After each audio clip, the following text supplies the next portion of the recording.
जी अस्सलाम वालेकुम। आज के लेक्चर का आगाज़ करते हैं। Kaif 4 lecture number 69 chapter. आज हम स्टार्ट करेंगे 15, लेकिन 15 चैप्टर स्टार्ट करने से पहले चैप्टर 14 के प्रैक्टिस क्वेश्चन होम असाइनमेंट के तौर पे आपको दिए थे और एमसीक्यूज ये डिस्कस करेंगे हम। फिर चैप्टर 15 जो कि हमारा निगोशिएबल इंस्ट्रूमेंट का सेकंड चैप्टर है, जिसमें हम सिर्फ और सिर्फ एक टाइप ऑफ निगोशिएबल इंस्ट्रूमेंट की डिस्कशन करेंगे। चेक की सारी डिस्कशन होगी, उसका आगाज करेंगे। आज पहला लर्निंग ऑब्जेक्टिव कंप्लीट करेंगे चैप्टर 15 का, लेकिन उससे पहले चैप्टर 14 के प्रैक्टिस क्वेश्चंस और एमसीक्यूज की डिस्कशन। प्रैक्टिस क्वेश्चन 24 कह रहा है briefly explain whether the following are bill of exchange or not. बताओ ये बिल ऑफ एक्सचेंज है कि नहीं। I promise to pay you rupees 5,000 after Salik's death। ये वैलिड बिल ऑफ एक्सचेंज है कि नहीं? ये वैलिड बिल ऑफ एक्सचेंज नहीं है। हाँ, ये वैलिड प्रोमिसरी नोट है।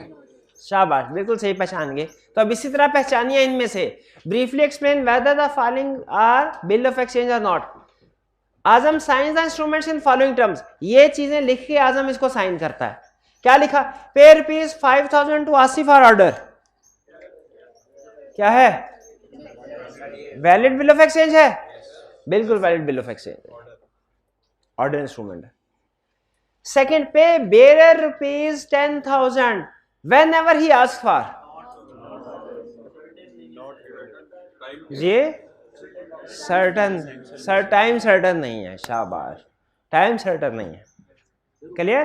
क्या bill of exchange payable to bearer हो सकता है? ऑन डिमांड नहीं हो सकता। Payable to bearer time instrument हो सकता है। प्रॉमिस नोट के बारे में पढ़ा था हमने। Promissory note payable to bearer नहीं हो सकता, याद है?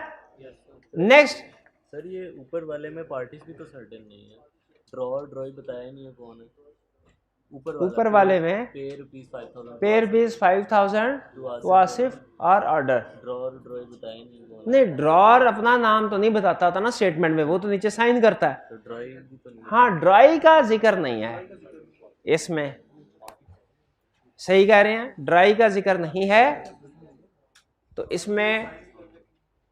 हाँ, लेकिन ये तो इसमें सब में भी नहीं है, तो हाँ एज्यूम कर लें हम कि उसने ड्राई का जिक्र किया होगा। लेकिन यहाँ पे सही कह रहे हैं, ड्राई का जिक्र नहीं है। ड्राई का जिक्र होना चाहिए था। ड्राई के जिक्र के बगैर तो पार्टी चूंकि सर्टन नहीं है, ये इंस्ट्रूमेंट वाइड हो जाता है। सही कह रहे हैं, शाबाश। तो इसमें अगर आप ये लिख के दें कि ड्राई का जिक्र नहीं है इसलिए वाइड है तो भी ठीक है। लेकिन बात तो आपको पता है, कॉन्ट्रैक्ट एक्ट में भी हमने कुछ केस स्टडीज की थी कि वो टेस्ट कुछ और करना चाहता है, तो जिस चीज को टेस्ट नहीं करना चाहता ना, उसका क्वेश्चन की मैं इंफॉर्मेशन नहीं देता उसकी। ठीक है, तो इसीलिए इस क्वेश्चन में वो बेसिकली ड्राई का कंसेप्ट टेस्ट नहीं करना चाह रहा था। लेकिन बहरहाल कंसेप्ट आपका ठीक है। इसमें ड्राई का जिक्र नहीं है इसलिए ये वर्ड है, ये भी वर्ड। और अगर ड्राई का जिक्र इसमें कर देता तो फिर ये वैलिड इंस्ट्रूमेंट होता। Second, pay bearer rupees 10,000 whenever, ये तो हमने डिस्कस कर लिया ना अभी। Pay rupees 5,000 to Salim as early as possible. इसमें भी अगेन ड्राई का जिक्र भी नहीं है और दूसरा टाइम भी सर्टन नहीं है। As early as possible certain नहीं है time. For pay rupees 50,000 and deliver 100 bags of wheat to Salim. तो ये वैलिड नहीं। क्यों वैलिड नहीं है? इसमें मनी ओनली नहीं है। इसमें शुगर भी मेंशन उसने कर दिया, वीट। ठीक है, तो जो निगोशिएबल इंस्ट्रूमेंट होता है वो सिर्फ इन टर्म्स ऑफ मनी होता है। Fifth, pay to Saeed rupees 20,000 and all other sums due to him. Amount certain नहीं है। All other sums due to him, इसकी वजह से अमाउंट सर्टन नहीं है। अमाउंट सर्टन नहीं तो ये वैलिड बिल ऑफ एक्सचेंज नहीं है। क्या है? चलो, पहले का वैलिड। अच्छा, अभी यही डिस्कस किया।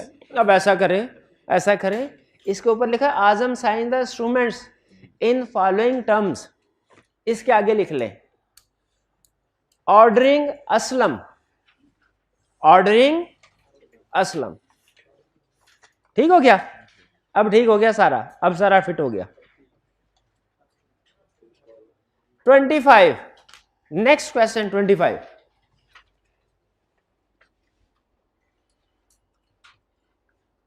Briefly explain whether the following are bill of exchange or not. बताओ ये बिल ऑफ एक्सचेंज है कि नहीं है?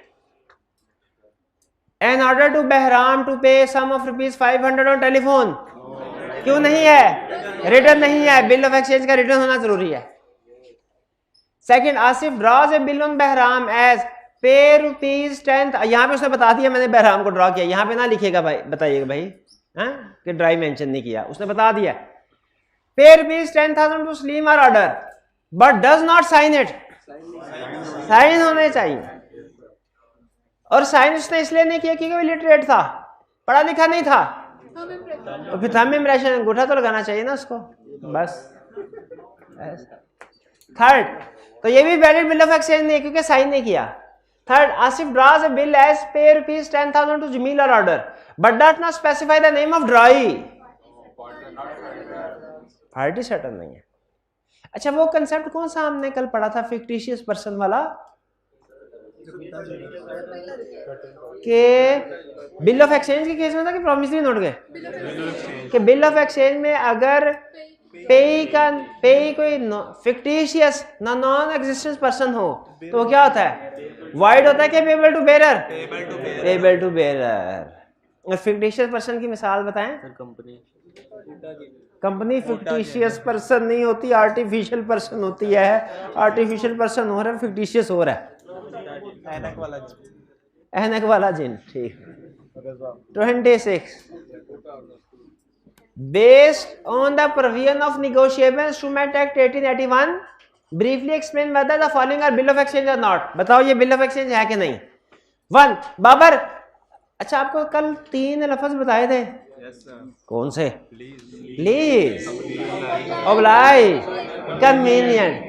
अगर अकेला लफ्ज कहीं पे इस्तेमाल हो तो चलेगा, इंस्ट्रूमेंट वैलिड हो जाएगा। उसको हम कहते हैं कि है तो ऑर्डर फिर भी, लेकिन पोलाइट वर्ड्स में, पोलाइट वर्ड्स में। असाइनमेंट चेक करवाएं प्लीज।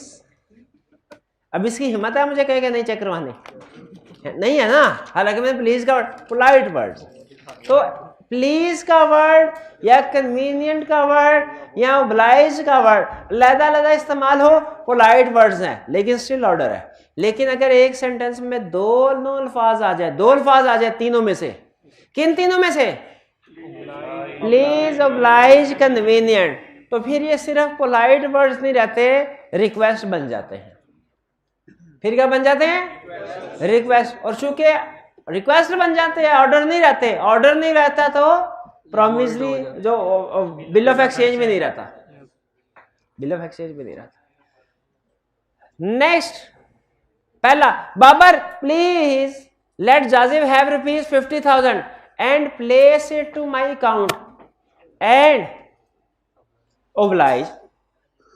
ओब्लाइज का वर्ड बताया था, 3 अल्फाज कौन कौन से बताए थे? Please, oblige, convenient. प्लीज भी हो गया, ओब्लाइज भी हो गया, तो फिर ये वैलिड है। ये क्या रह गया? ये क्या हो गया?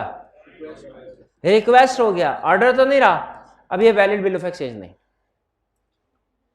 Second, Bushra, I shall be highly oblige if you make it convenient to pay ₹10,000 to Ghalib.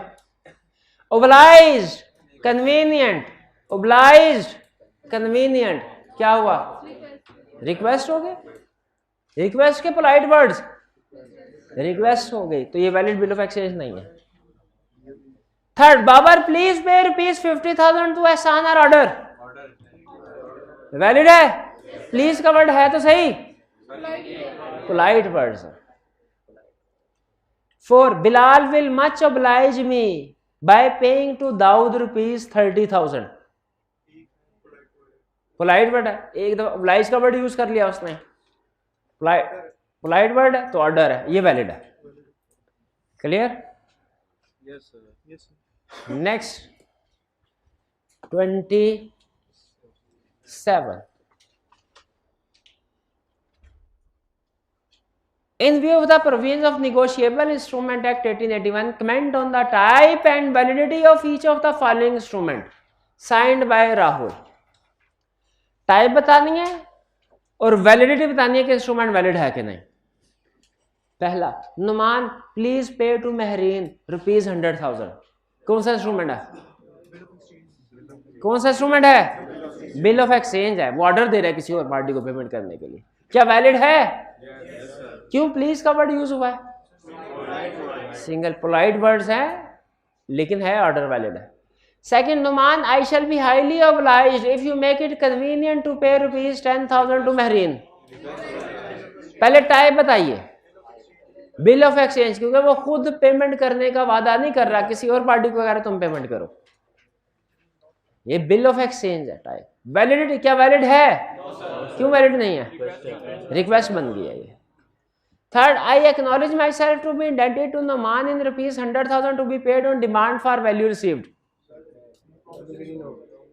Promissory note है, क्या वैलिड है? लेकिन ये तो एक्नॉलेजमेंट ऑफ डेट है। आगे लास्ट में देखे to be paid on demand, वो ये भी कह रहा है कि जब डिमांड किया जाएगा मैं पे करूंगा। तो ये इंस्ट्रूमेंट प्रोमिसरी नोट है और वैलिड है। 4, I promise to pay Mahreen or order ₹100,000 6 days after Numan's death. Promissory note है, प्रॉमिस और वैलिड है। वैलिड कैसे है? डेथ तो अनसर्टन है, पता नहीं कब मरेगा। डेथ सर्टन, मरेगा तो सही ना। ठीक है, तो सर्टन है, सर्टन ये वैलिड है। Fourth valid. 28,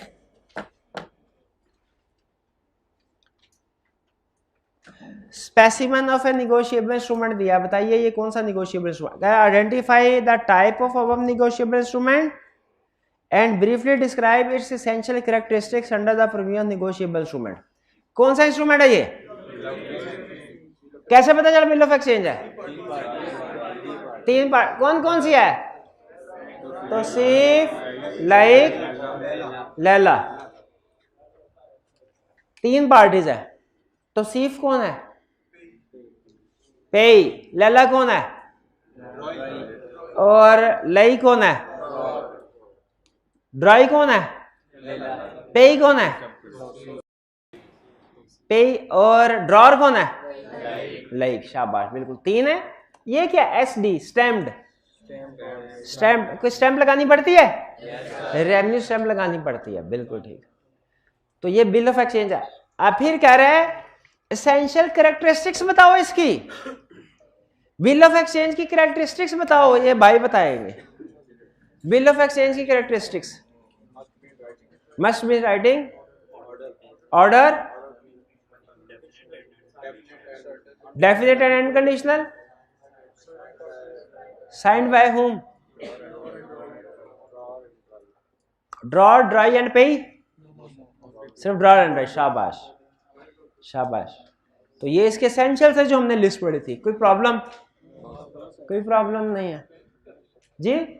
एक्सप्लेन करने, डिस्क्राइब, ब्रीफली डिस्क्राइब का वर्ड यूज किया है। तो डिस्क्राइब का मतलब क्या है कि ब्रीफली आपको एक्सप्लेन भी कर, एक एक 2-2 लाइनों में, 2-2 लाइनों में कर ले, ज्यादा से ज्यादा 1.5-2 लाइनों में हर एक एसेंशियल। कोई प्रॉब्लम? नेक्स्ट, अब चलते हैं MCQs की तरफ।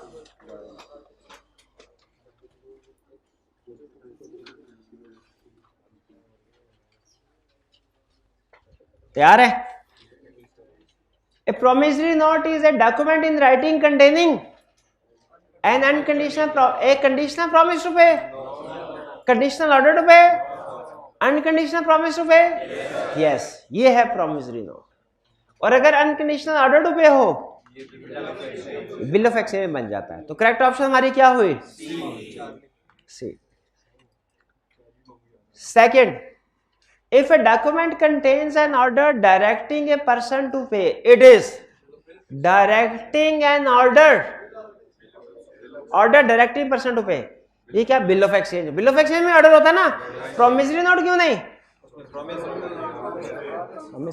Not a promise. अच्छा ये ठीक है, ये ठीक है, बी भी ठीक है, सी भी ठीक है।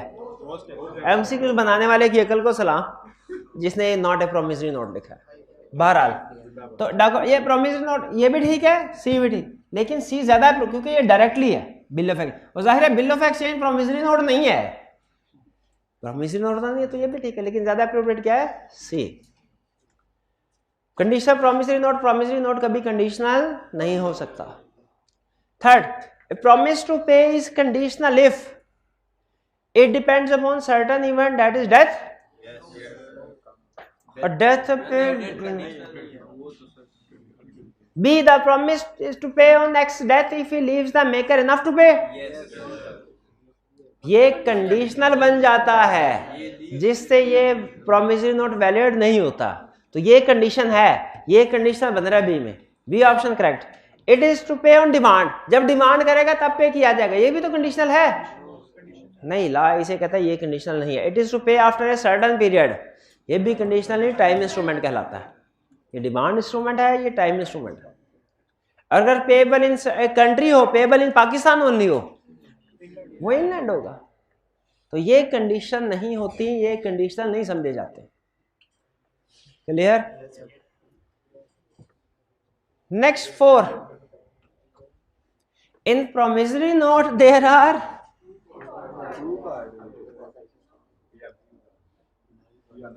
थ्री पार्टीज कब हो सकती हैं? प्रॉमिसरी नोट में 3 पार्टीज कब हो सकती हैं? इंडोर्स कर दिया जाए, शाबाश। लेकिन नॉर्मली जो प्राइमरी पार्टीज होती हैं वो जाहिर है दो, और वो प्राइमरी पार्टीज ही की बात कर रहा है, इंडोर्समेंट के बारे में नहीं बता रहा है, एमसीक्यूज में मज्यूम नहीं करेंगे।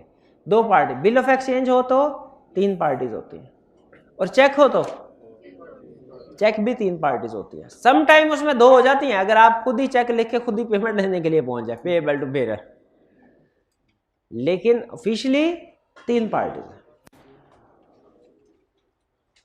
5, a holder in due course gets an instrument subject to defects या free from defects? Free from defects,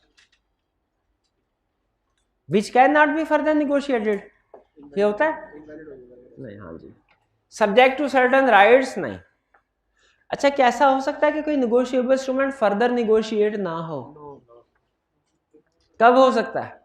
example बताई थी आपको कि फर्दर एक निगोशिएबल इंस्ट्रूमेंट अगर लिख दिया जाए पे टू अहमद और ऑर्डर, क्या ये निगोशिएबल, क्या ये इंस्ट्रूमेंट निगोशिएट हो सकता है? पेएबल टू अहमद हो सकता है, लेकिन पेएबल टू अहमद ओनली लिखा जाए, नहीं हो सकता, फिर ये फर्दर निगोशिएट नहीं हो सकता और ये निगोशिएबल इंस्ट्रूमेंट ही नहीं रहता। शाबाश। तो पेएबल टू अहमद और पेएबल टू अहमद ओनली, दोनों में फर्क है। तो 5 में करेक्ट ऑप्शन क्या हुई? B.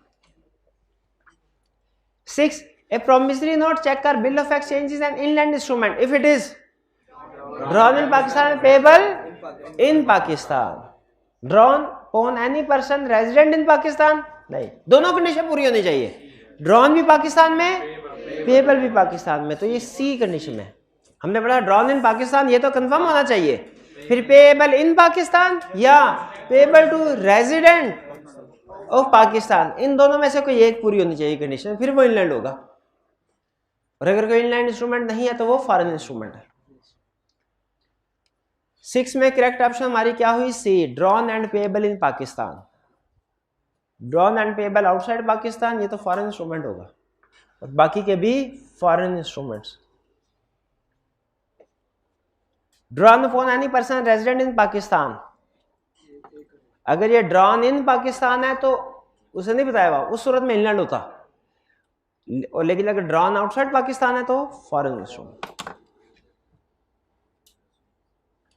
The maker of a bill of exchange is called drawer. Which of the following is not applicable to negotiable instrument?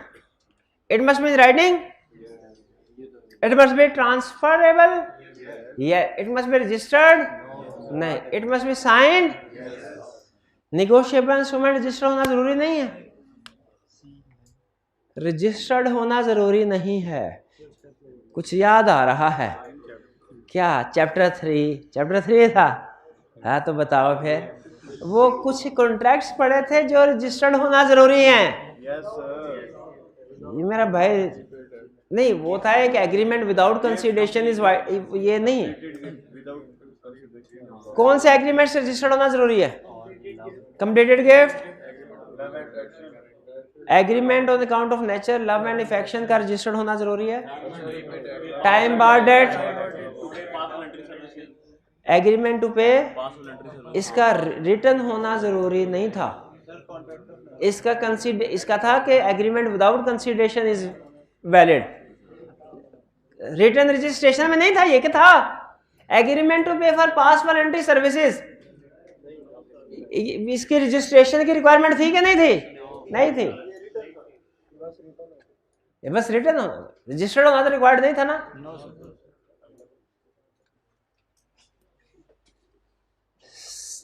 चलो 8 हो गया। ये इसका करेक्ट ऑप्शन क्या हुई? सी, कि निगोशिएबल इंस्ट्रूमेंट का रजिस्टर्ड होना जरूरी नहीं है। 9, bearer instrument mean an instrument which is express to be payable to bearer, यानी जिसके ऊपर लिखा हुआ है पेबल टू बेरर है, वो बेरर है, बिल्कुल है। यहाँ on which the last endorsement is in blank, blank endorsement भी आपको पता है इंस्ट्रूमेंट को बेरर बना देती है, तो दोनों ठीक है। तो सी में इधर ए आर बी दोनों ठीक, तो करेक्ट ऑप्शन हमने मोस्ट अप्रोप्रिएट को, हालांकि ए भी ठीक है बी भी ठीक है, मोस्ट अप्रोप्रिएट कौन सी है? सी, इधर A or B. 10, which of the following may be presented at any time for payment? Bearer instrument payable on specified time, जो स्पेसिफाइड टाइम पे पेबल है वो एनी टाइम नहीं प्रेजेंट किया जा सकता, स्पेसिफाइड टाइम पे किया जाए। Order instrument payable on specified time, नहीं ये भी नहीं। Order instrument payable on demand, ये किया जा सकता, ठीक है, ये एनी टाइम। और नन ऑफ द अबव गलत, तो करेक्ट ऑप्शन क्या हुई? सी। ये हमारे एमसीक्यूज भी कंप्लीट हो गए। तो दो चीजें जो प्लान की थी हमने आज के लेक्चर में डिस्कस कर ली, प्रैक्टिस क्वेश्चंस और एमसीक्यूज। अब क्या करना?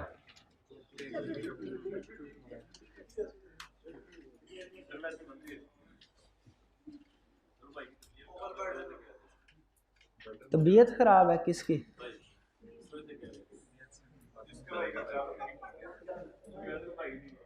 बस कर दे भाई जी। चैप्टर 15 की तरफ चलते हैं। अब चैप्टर 15 रिलेट करता है निगोशिएबल इंस्ट्रूमेंट पार्ट 2। हमने अभी तक चैप्टर 14 में क्या स्टडी किया था टोटल? चैप्टर 14 में हमने ऐसे पहले जनरल कंसेप्ट डिस्कस किए जो हर तरह के निगोशिएबल इंस्ट्रूमेंट में एप्लीकेबल है। फिर इसके बाद हमने प्रोमिसरी नोट एसेंशियल्स और उसके कंसेप्ट डिस्कस किए। फिर बिल ऑफ एक्सचेंज के कंसेप्ट डिस्कस किए। फिर इसके बाद चेक के भी डिस्कस हो सकते थे चैप्टर 14 में। आपने कहा आपने कहा नहीं करना है क्योंकि चेक सबसे ज्यादा यूज होने वाला निगोशिएबल इंस्ट्रूमेंट है, इसके कंसेप्ट भी थोड़े ज्यादा हैं। तो आई आपने कहा इसको अलग चैप्टर के तौर पे बना लेते हैं। तो चैप्टर 15 हमारा सारे का सारा इसका थीम क्या है? चैप्टर 15 का चेक, चेक के गिर्द घूमेगा। और चेक के क्या निगोशिएबल इंस्ट्रूमेंट है? बिल्कुल है। आज के लेक्चर में हम क्या सीखेंगे? हम डेफिनेशन देखेंगे चेक की क्या है, और फिर इसके एसेंशियल्स। चेक तो देखा होगा ना आपने, उस दिन क्लास में सर्कुलेट करवाया था ना हमने चेक। हाँ बिल्कुल, नहीं तो गूगल पे सर्च कर लें, वैसे भी हमने भाई ने बना दिया है। डेफिनेशन चेक के बारे में क्या कर रहा है? चेक की अजीब बात कर रहा है, स्टार्ट में कह रहा है cheque is a bill of exchange. Cheque एक बिल ऑफ एक्सचेंज, तो बिल ऑफ एक्सचेंज है तो लैदा करने की क्या जरूरत थी? कहते हैं ये special type of bill of exchange है। हमने कहा स्पेशल कैसे है, इसमें क्या स्पेशल है, क्या खास बात है? कहता है सुन लो खास बात, इसमें दो खास बातें, बल्कि तीन खास बातें। पहली खास बात यह है कि हमेशा ये ड्रॉ किया जाएगा बैंक के ऊपर, यानी इसमें जो ड्रॉई होगा वो हमेशा बैंक होगा।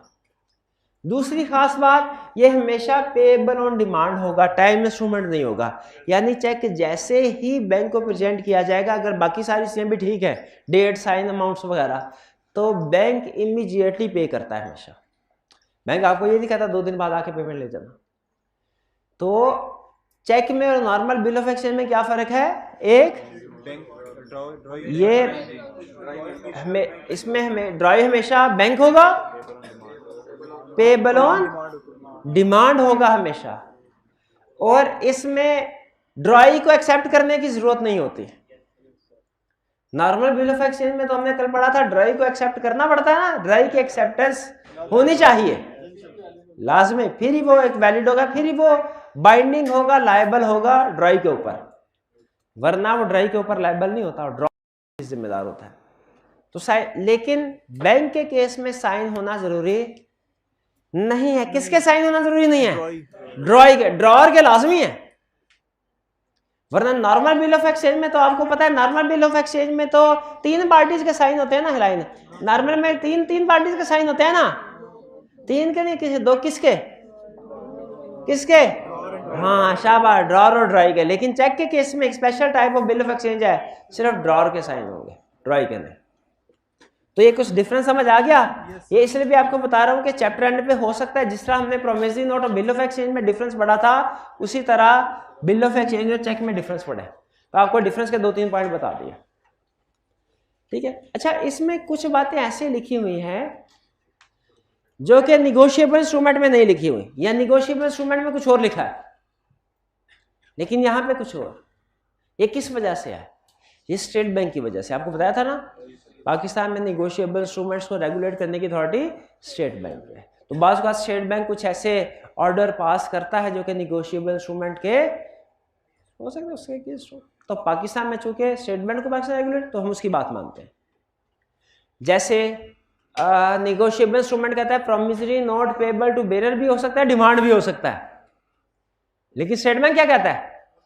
प्रॉमिसरी नोट हमेशा payable on demand, payable bearer नहीं हो सकता। ऑर्डर हो सकता है, पेबल टू बेरर नहीं हो सकता। हालांकि जो निगोशिएबल इंस्ट्रूमेंट है वो क्या कहता है कि promise note payable to bearer भी हो सकता है, ऑर्डर भी हो सकता है। स्टेट बैंक क्या कहता है? बेरर नहीं होगा, हमेशा ऑर्डर होगा। हमने कहा बिल्कुल ठीक है।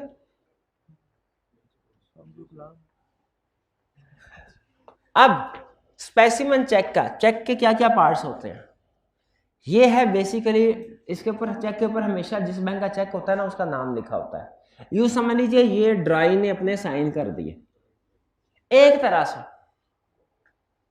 से अपने साइन कर दिए, वरना चेक के ऊपर, चेक कैसा special type of bill, normal bill of exchange की एक्सेप्टेंस जरूरी होती है, चेक की एक्सेप्टेंस जरूरी नहीं है। डेट होगी 5 जुलाई 2000, आज क्या तारीख है? यही तारीख है 5 जुलाई 2022। अगर आप 3 जुलाई 2022 को चेक बैंक के पास लेके जाएंगे, 1 लगाएगा रख के आपको बैंक, तो क्या भाईजान अभी थोड़ी है, अभी तो उसकी डेट आने दे, आज 3 तारीख, 5 तारीख को आइएगा। आप मेरे पास कौन सा चेक लेके आ गए हैं? टाइम बोर्ड नहीं है, वो टाइम बोर्ड नहीं है, टाइम बोर्ड नहीं है, पोस्ट डेटेड चेक है, पोस्ट डेटेड चेक है। टाइम बार्ड चेक से मुझे याद आ गया कि हमने टाइम बार्ड डेट कोई पढ़ी हुई है चीज।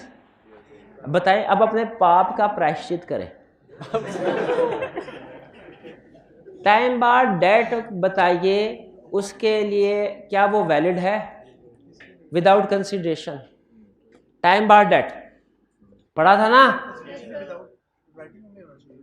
टाइम बार्ड डेट की रिकवरी के लिए क्या कंडीशन जरूरी है?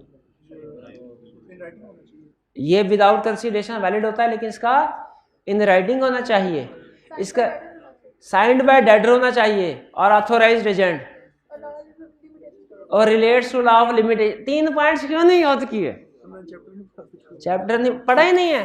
चले कोई बात नहीं, एक और मौका देते हैं, एक और मौका देते हैं। टाइम बार्ड डेट एक हमारे लॉ में एक और जगह पे भी डिस्कस, कोई नहीं बोलेगा, और टाइम बार्ड डेट हमारे लॉ में एक और जगह पे भी डिस्कस हुआ है। बता दीजिए वो कौन सी जगह है और कंसल्ट भी बता दें। एक तो ये एग्रीमेंट विदाउट कंसिडरेशन वाली लिस्ट में डिस्कस हुआ ना टाइम बार्ड डेट, वो याद है कि नहीं? हैरान होके क्यों देख रहे हैं? तो एक और जगह पे भी डिस्कस हुआ है एग्रीमेंट विदाउट कंसिडरेशन के अलावा। छुट्टी का टाइम करवाता हूँ, अभी ठहर जाओ।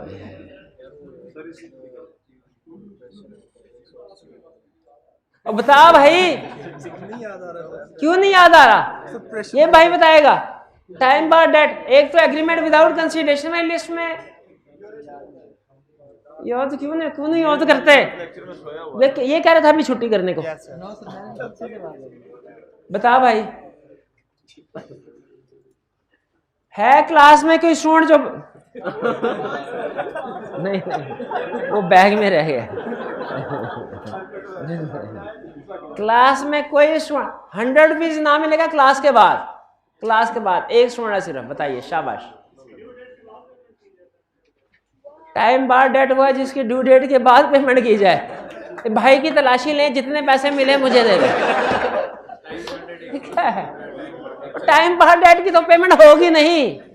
टाइम बार पे तो डेट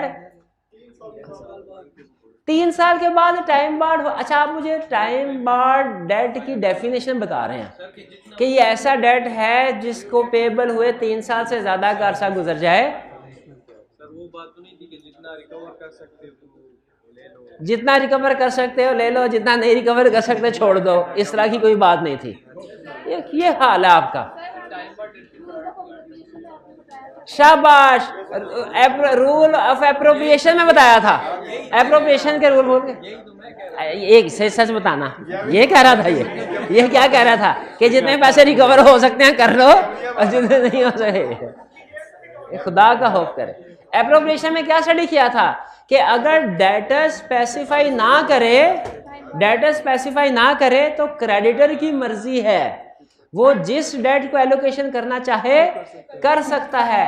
टाइम बार डेट की एलोकेशन कर सकता है कि नहीं? कर सकता है। किसकी नहीं कर सकता? डिस्प्यूटेड डेट की। शाबाश।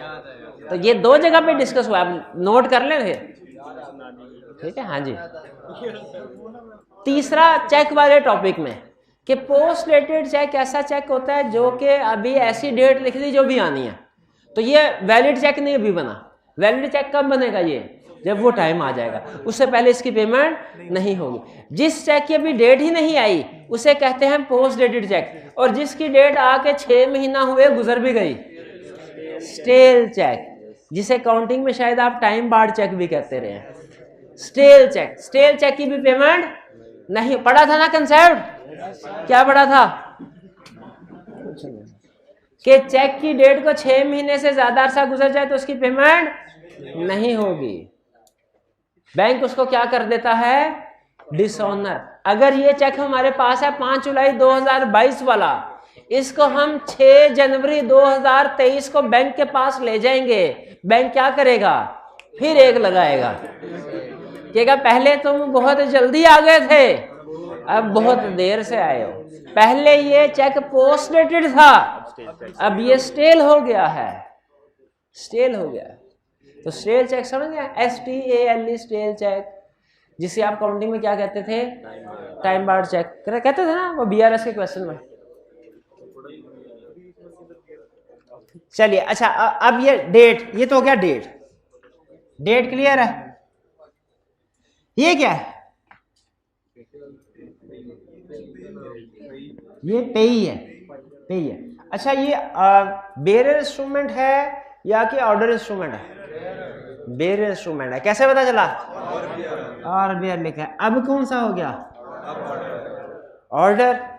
और अब कौन सा हो गया? Not negotiable. शाबाश। अमाउंट साइन होंगे इधर, कोई बात नहीं। असद है। अच्छा, असद नहीं, मैं अपनी वीडियो करूंगा। क्या अली भाई किधर? अली भाई नहीं आया। ये अली भाई के साइन कर दे। अली लिखना था, अली लिख दिया। चले, कोई बात नहीं, साइन हो गए। ये इंस्ट्रूमेंट वैलिड है। बैंक के पास जब ये चेक पहुंचेगा, बैंक क्या मैच करेगा? बाकी से भी देखेगा, साइन मैच करेगा। अच्छा, असद भाई को हमने चेक दे दिया, फर्ज कीजिए ये नहीं लिखा हुआ, असद भाई ने ये दे दिया आगे बशीर भाई को, बशीर ये लिखा। अच्छा, ये चेक असद भाई ने बशीर भाई को नहीं दिया, कहानी पूरी बता देता हूँ आपको। ये असद भाई लेके जा रहे थे घर, चेक को रास्ते में गिर गया, बशीर ने उठा लिया। बशीर भाई ने क्या किया? इधर लिखा बशीर और असद के साइन कर दिए और बैंक के पास पहुंच गए। बैंक ने कहा ये लीजिए, ये इग्नोर कर दे, ये लाइनें क्या है? ये जो काउंट पे ही ओनली लिखा हुआ ना, ये समझ लें कि नहीं लिखा हुआ। तो ये असद बशीर भाई पहुंच गए बैंक के पास, क्या बैंक पेमेंट कर देगा? बैंक ने पेमेंट कर दी। क्या ये पेमेंट इन ड्यू कोर्स है? कैसे पेमेंट इन ड्यू कोर्स है? वो तो ट्रू ओनर को की नहीं, ट्रू ओनर को की नहीं, ट्रू ओनर तो असद था। हाँ, हर किसी का इंडोर्समेंट में अगर इंडोर्सर के साइन फेक हो तो बैंक लायबल नहीं होता, पेमेंट कर दे तो still payment in due course है। क्यों? बैंक के पास सिर्फ स्पेसिफिक सिग्नेचर होंगे अपने अकाउंट होल्डर, बैंक सिर्फ ये वाले साइन मैच करता है, ये वाले। इंडोर्सर्स के जितने भी साइन होते हैं वो बैंक मैच नहीं करता। ये अगर गलत हो ना, फेक हो, बैंक लायबल है, फिर पेमेंट इन ड्यू कोर्स नहीं होगी। लेकिन अगर ये सिग्नेचर फेक हो, बैंक लायबल नहीं है, पेमेंट इन ड्यू कोर्स होगी। कंसेप्ट याद आया? चलिए आगे चलते। Essential elements of cheque. अब इसमें से बहुत से एलिमेंट्स वही होंगे जो डेफिनेशन नहीं, जो बिल ऑफ एक्सचेंज में पढ़े थे। क्यों बोला? उसी की टाइप है तो उसी के एसेंशियल्स होंगे। इट मस्ट मीन, राइटिंग में क्या पढ़ा था? टाइपिंग हो तो चलेगा? ओके, प्रिंटिंग भी चले। इट इज ऑर्डर टू पे, रिक्वेस्ट टू पे तो नहीं है। It must be definite and unconditional, conditional valid नहीं है।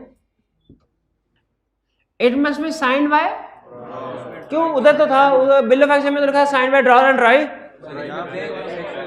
ये स्पेशल टाइप है, इसीलिए तो स्पेशल है, इसीलिए तो स्पेशल है कि उससे फर्क है। स्टेट बैंक की रेगुलेशन के parties must be certain, parties original parties, original party draw drive पे।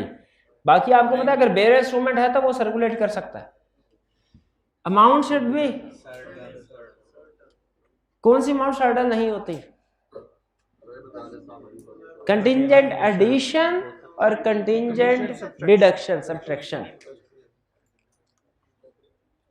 Order must be to pay money only, money only होना चाहिए, बिल्कुल।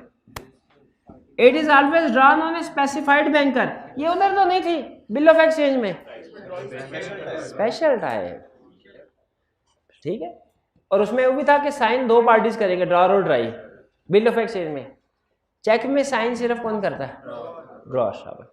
It is always payable on demand only, यानी ये टाइम इंस्ट्रूमेंट नहीं हो सकता। प्रोमिसरी नोट टाइम इंस्ट्रूमेंट हो सकता है, ठीक है, बल्कि होता ही टाइम इंस्ट्रूमेंट है। नहीं, दोनों हो सकते हैं, बेरर नहीं हो सकता। Promissory note payable to bearer नहीं हो सकता। प्रोमिसरी नोट टाइम इंस्ट्रूमेंट हो सकता है, bill of exchange time instrument हो सकता है, चेक टाइम इंस्ट्रूमेंट क्यों नहीं होता? क्योंकि जब कभी बैंक के पास चेक लेके जाएंगे, बैंक फौरी तौर पे पेमेंट करेगा। बैंक कभी ये नहीं कहेगा मुझे दिखा दिया ना, महीने बाद आ जाना। It is always payable on demand. Clear हो गया? ये एसेंशियल, इनमें से कौन सा एसेंशियल हमारे लिए नया था?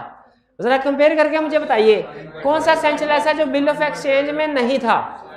मस्ट बी इन राइटिंग था, ऑर्डर टू पे था, definite and condition bill of exchange था, साइन बाय ड्रॉअर था, नहीं। ये फर्क है। क्या फर्क है? बिल ऑफ एक्सचेंज में क्या था? Sign by drawer and drawee, यहाँ पे सिर्फ साइन बाय ड्रॉअर है। पार्टी मस्ट बी सर्टन था, अमाउंट शुड बी सर्टन था, order must to pay money only था, it is always draft specified banker था, नहीं था। It is always payable on demand only, ये भी नहीं था। तो ये हमारे 3 कंसेप्ट ऐसे हैं जो कि चेक में थे। ये इसलिए किस लिए पढ़ाया भला आपको? ताकि डिफरेंस जब हमसे पूछे बिल ऑफ एक्सचेंज का और चेक का, तो डिफरेंस में हम बता सके। 3-4 डिफरेंस तो अभी आप बता सकते हैं। क्लियर? कोई प्रॉब्लम? कोई प्रॉब्लम नहीं। चलिए फिर मेरा ख्याल आज के लिए इतना काफ़ी। आज आपको जल्दी छुट्टी दे देते हैं, ठीक है। चलिए आज का लेक्चर यहाँ पे ख़त्म करते हैं। अल्लाह हाफिज। असाइनमेंट है। असाइनमेंट क्वेश्चन नंबर 1 है, ऐसे ना करें। असाइनमेंट है, असाइनमेंट है, एक ही क्वेश्चन है। आप 2 मिनट में कर लेंगे। चलिए आज का लेक्चर यहाँ पे ख़त्म करते हैं हम। अल्लाह हाफिज़।